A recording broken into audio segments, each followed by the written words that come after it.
We're supposed to, in this country, treat mothers and fathers the same with regard to custody. No one has a less equal position.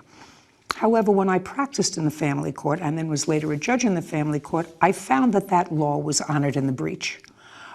Most judges and most psychologists that served the court always thought that the mother was better. And I didn't always find that that was true. You have a child with him? Yes. That's not your child. That's both okay, your child. child. No, look, just a second. That child is both of yours. So either you take the child or he takes the child. He's the father no less than you're the mother. So you take this up with the family court judge. Your case is dismissed. We understand each other? Take it up with the family court judge.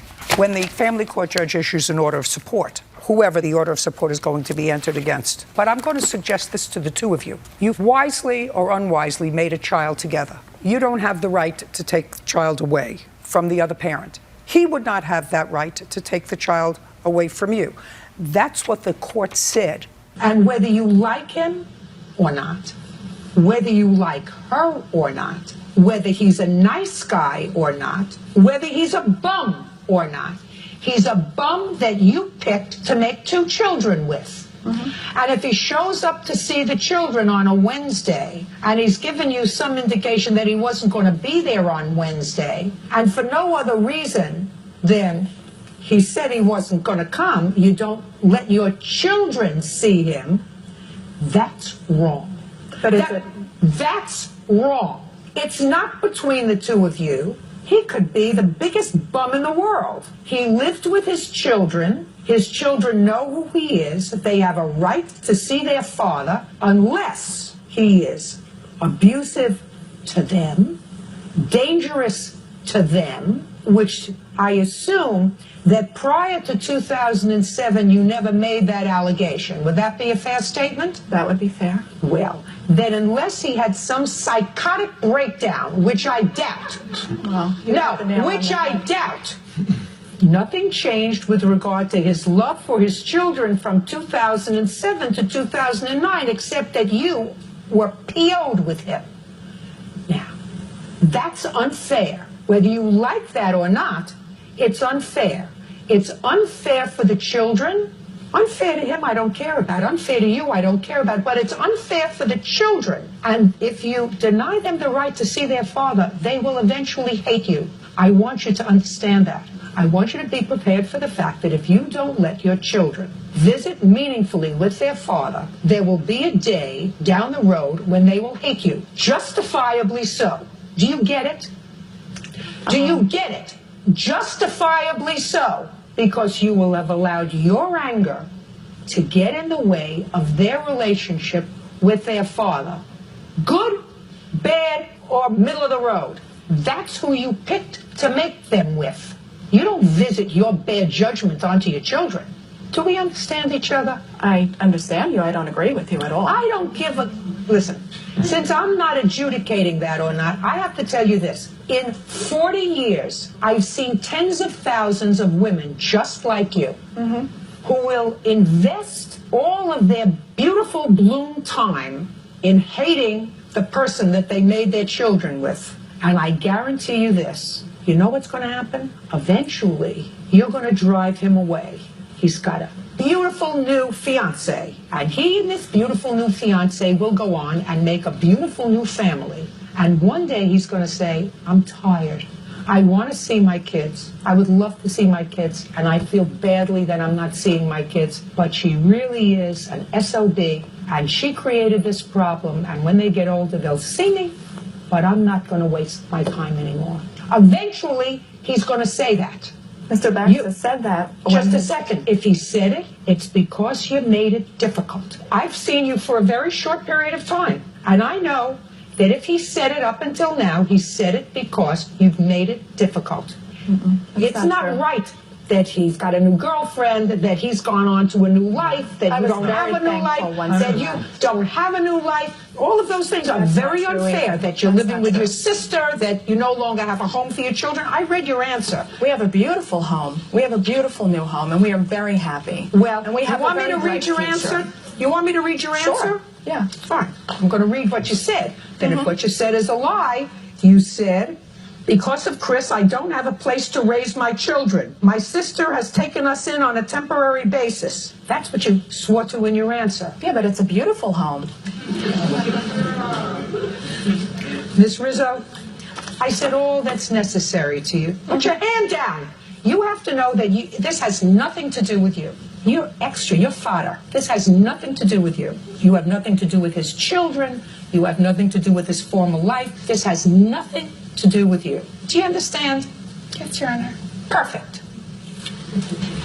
I wouldn't give up so easily on visiting with my children. I don't plan on it. I wouldn't give up so easily.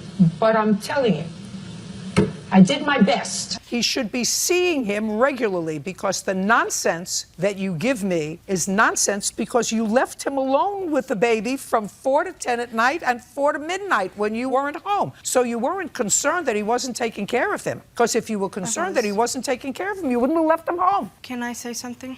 I allowed him to watch Oliver while I worked when I was living with them from 4 to 10 twice before. The second time, he withheld him from me for 2 days. Would not let me see him, touch him, or anything. I had to go to the police 4 times. Just a second. So what you're saying is the last time that you let him watch him, he wouldn't return him. Yes. Well, let me ask you this question. And you thought that that was very wrong, right? Yes. Because you're the baby's mother, right? Yes. You're no more of a parent than he is. When you left his grandmother's house, the place where the baby was born, you didn't leave the baby there. You took the baby with you, right? Yes. What gives you the right to do that? What gives you, it's what I'm trying to get to you. What gives you the right more than the father to have the physical custody of that child? And if you think it's just because you're the mother, that's not the law. This man who you describe as having a terrible temper texted you at work and said, listen, I have to let this whole situation de-escalate for a while, so I'm going to go and stay at a friend's house until you get home. You spoke to your mother, then you called him at night and said, we're done. Oh, he's on the leash. You can't say we're done and barricade yourself in the house. You can't do that unless you've done it before. You see how you're smiling? Can't control yourself. So you barricaded yourself into the house. He didn't kick down the door. He pushed down the door because he wanted to get into his home, where he is entitled to be. And you're smart enough to know that if you called the police and said to the police, he pushed his way into the house, they're going to say, well, whose house is it? And you're going to say, well, it's our house. They're going to say, he's entitled to be in his house. He didn't have a fight with you. He had a fight with his mother-in-law. Tell his mother-in-law to leave. We can't make him leave because he didn't touch you. Well, they don't. And you know that. So very quietly and stealthily, you let him come upstairs and sleep in bed with you. And when you left in the morning, then you called the police. You called the police because, according to you, your mother said when he was orderly, taking his stuff and leaving, he says, but I'm going to come back for my son. I want my son. I love my son, just like you do. Well, it doesn't give you any special rights as a mother to your child. And you know that, because the law's equal. They say fathers are really fathers. They have rights to their children, the same as their mothers. And it doesn't matter who cooked them.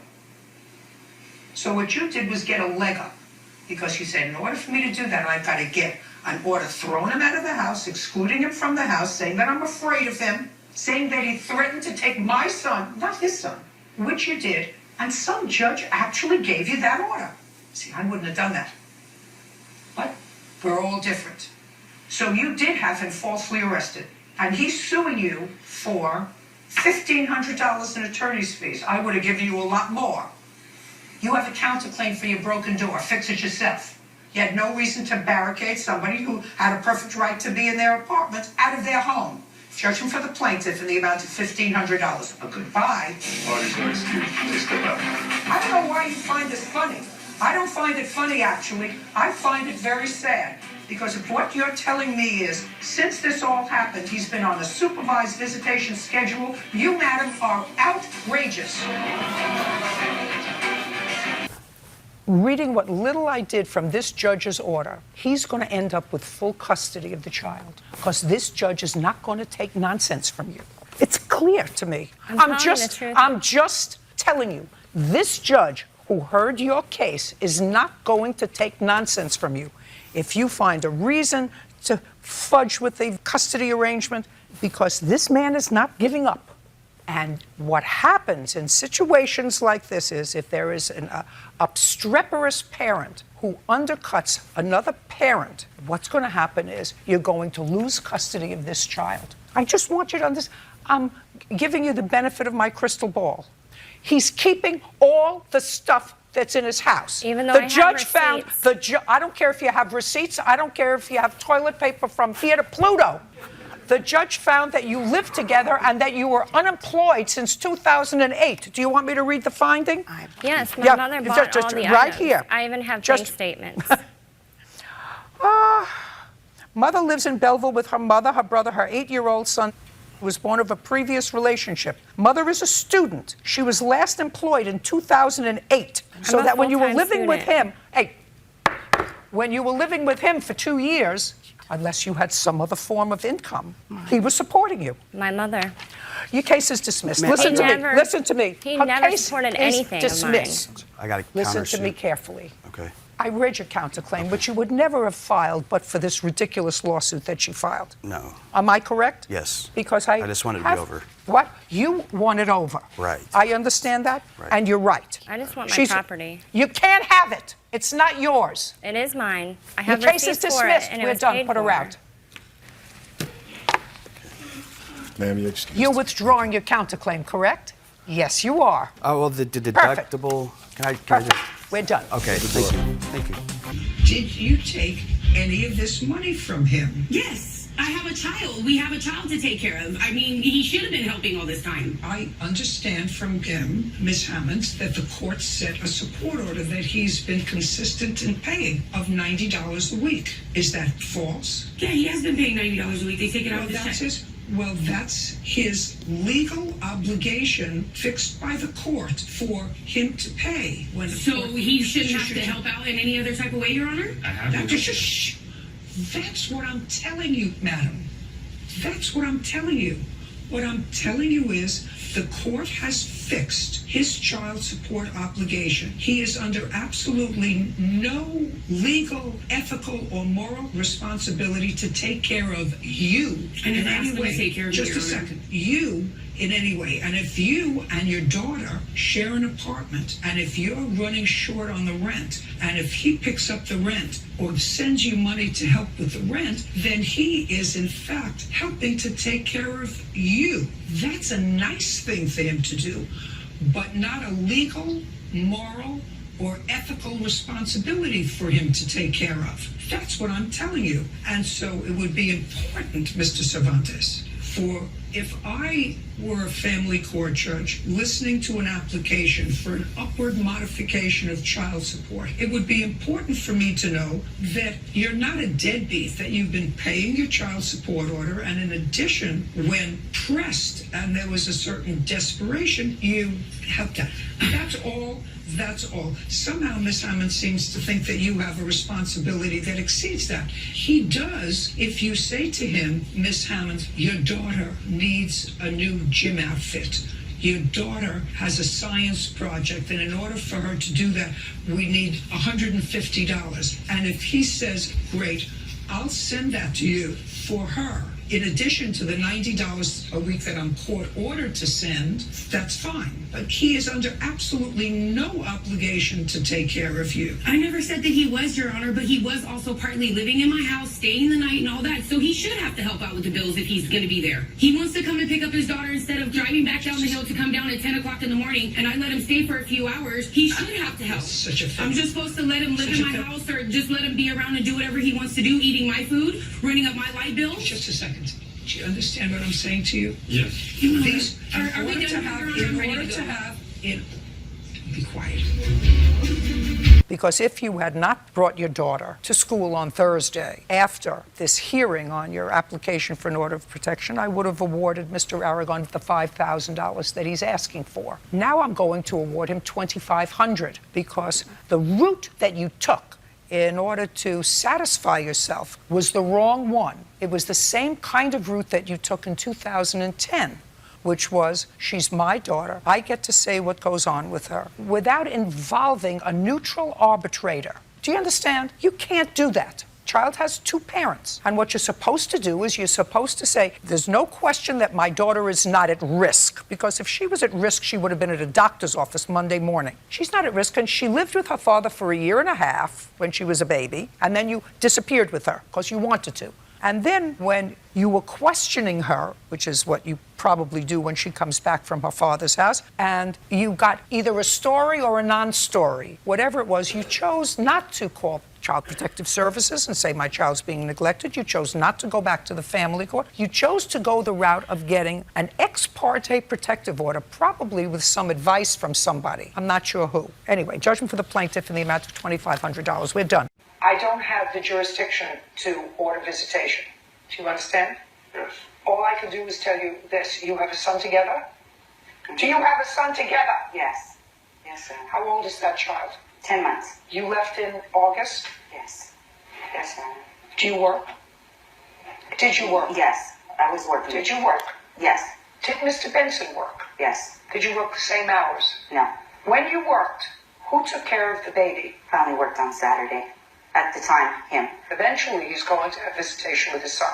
And a judge will order that he have visitation with his son. And when it was convenient for you, when you wanted to work, you found nothing inappropriate about his behavior, so that you left an infant with his father to take care of. So eventually, Mr. Benson is going to be smart enough to either retain a lawyer or himself say that to the judge.